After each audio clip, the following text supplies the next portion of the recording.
Halo semuanya, perkenalkan nama saya Christian Pandapatan Hasibuan dengan NPM E1J0230047, kelas Agroekoteknologi C, Prodi Agroekoteknologi, Fakultas Pertanian, dosen pengampu Profesor Dr. Insinyur Dwi Wahyuni Genevianti, MS. Pada proyek metode botani morfologi tumbuhan, saya memilih tanaman kentang dengan nama Latin Solanum tuberosum, Kingdom Plantae, divisi Spermatophyta, kelas Dicotyledon, ordo Tubiflorae, famili Solanaceae, serta genus Solanum. Lanjut, proyek metode botani. Kentang atau Solanum tuberosum L merupakan tanaman umbi-umbian dan tergolong tanaman berumur pendek. Tumbuhnya bersifat menyemak dan menjalar dan memiliki batang berbentuk segi empat. Batang dan daunnya berwarna hijau kemerahan atau berwarna ungu. Umbinya berawal dari cabang samping yang masuk ke dalam tanah yang berfungsi sebagai tempat menyimpan karbohidrat sehingga bentuknya membengkak. Umbi ini dapat mengeluarkan tunas dan nantinya akan membentuk cabang yang baru. Daun pada tumbuhan kentang merupakan daun majemuk yang menempel di satu tangkai atau disebut rachis. Jumlah helaian daun umumnya ganjil, saling berhadapan, dan di antara pasang daun terdapat pasangan daun kecil seperti telinga yang disebut daun sela. Pada pangkal tangkai daun majemuk terdapat sepasang daun kecil yang disebut daun penumpu atau stipulae. Tangkai lembar daun sangat pendek dan seolah-olah duduk. Warna daun hijau muda sampai hijau gelap dan tertutup oleh bulu-bulu halus. Berbentuk majemuk mencari, terdiri dari beberapa anak daun, memiliki tepi yang bergerigi, memiliki permukaan yang halus, serta fungsi daun pada kentang ialah fotosintesis, transpirasi, pertukaran gas, respirasi, menyimpan cadangan makanan. Bisa kita lihat juga pada gambar yang sudah tertera.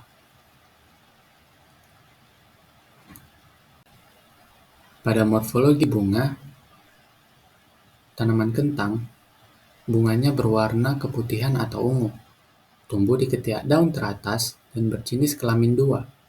Benang sarinya berwarna kekuning-kuningan dan melingkari tangkai putik. Putik ini biasanya lebih cepat masak.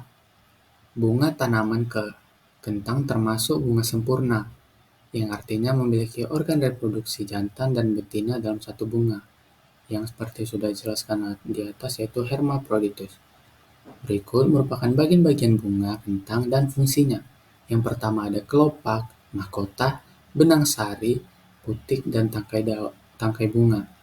Kelopak sendiri berjumlah 5 dan berwarna hijau, berfungsi untuk melindungi mahkota ketika masih kuncup.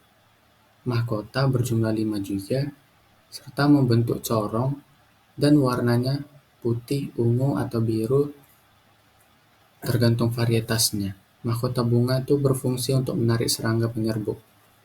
Ketiga, benang sari berjumlah 5 juga, terdiri dari tangkal sari dan kepala sari.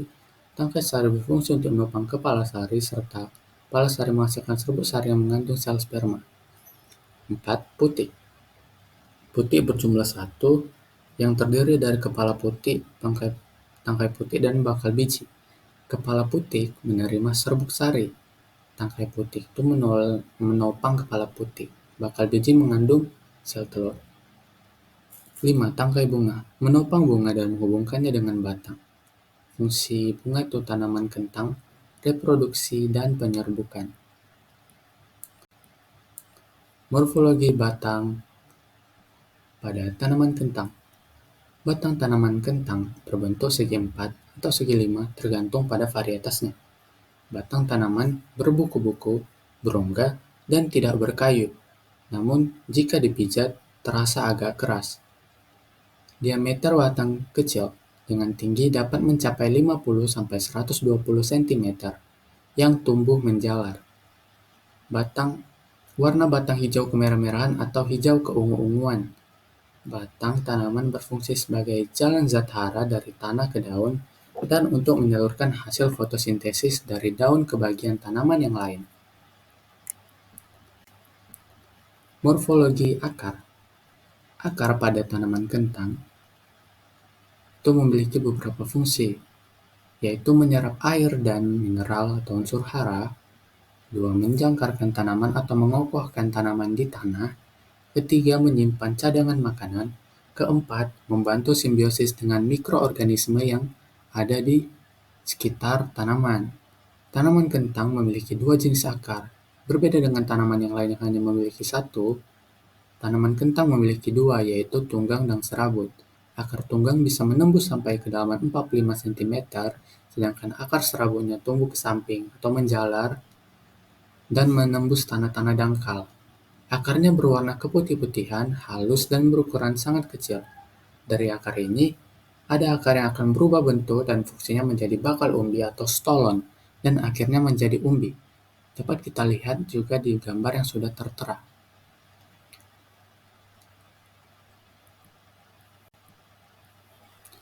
Organa metamorfa dan aksesoria pada tanaman kentang. Organa metamorfa pada tanaman kentang adalah tuber atau umbi. Nah, umbi terbentuk dari cabang samping di antara akar-akar.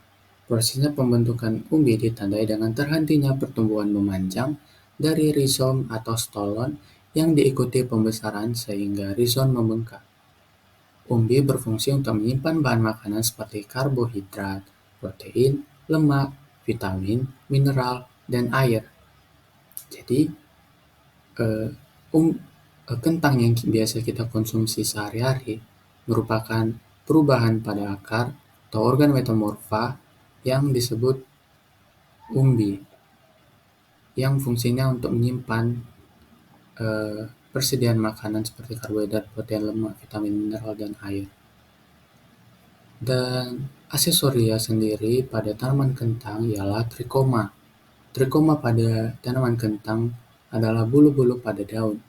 Jadi saat kita menyentuh daun atau meraba permukaan daun kentang, kita dapat merasakan atau melihat ada bulu-bulu halus pada daun tersebut. Itu merupakan aksesoria dari tanaman kentang. Mungkin itu saya penjelasan saya tentang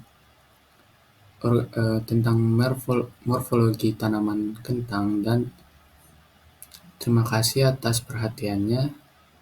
Sampai jumpa lain waktu.